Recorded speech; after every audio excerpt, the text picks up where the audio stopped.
বন্ধু, মালদা জেলায় এবার আম চাষ ভালো হয়েছে। আমরা আমের জেলার মানুষ। তো এবার এতটাই আম চাষ হয়েছে, আমের ফলন এতটাই ভালো হয়েছে যে মানুষ কিন্তু পড়ে থাকা আম নেওয়ার মানুষ নেই। এত আম পড়ে আছে, গাছ পাকা সুন্দর সুন্দর আম পড়ে আছে, দেখছি মানুষ নেই, নেওয়ার মানুষ নেই। মানুষ হয়তো এবার আম খায় না। লখনা আম যেটা, সেটা এখন ওই 4 টাকা 5 টাকা কেজি। তো আমি সকাল সকাল বাগানের দিকে আসলাম, দেখি অনেক আম পড়ে আছে, সুন্দর সুন্দর আম পড়ে আছে, অনেক গাছ পাকা আম পড়ে আছে। আমি কিছুটি নিলাম, কয়েকটা গাছে, মাত্র 2টা গাছে। আর আরও ওই দিকে যদি যাই তাহলে আরও অনেক আম পাওয়া পাওয়া যাবে। আর আরও অনেক আম পড়ে আছে, কিন্তু আমি নিয়ে যেতে পারবো না, খেতে পারবো না। বাড়িতে গিয়েও আবার 2-3টা খেয়ে বাকিটি ফেলতে হবে।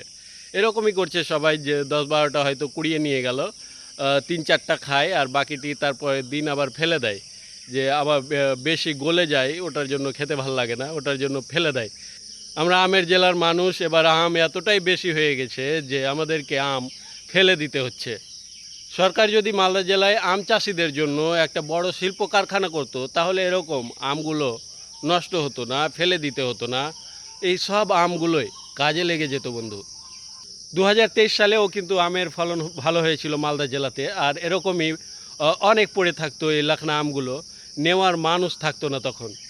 তখনও ভিডিও করে জানিয়েছিলাম যে মালদা জেলার আম চাষিরা কতটা ক্ষতিগ্রস্ত হচ্ছে আম চাষ করে। এখনও অনেক আম পড়ে আছে, হয়তো আপনি 40-50 কেজি আম এমনিই পেয়ে যাবেন।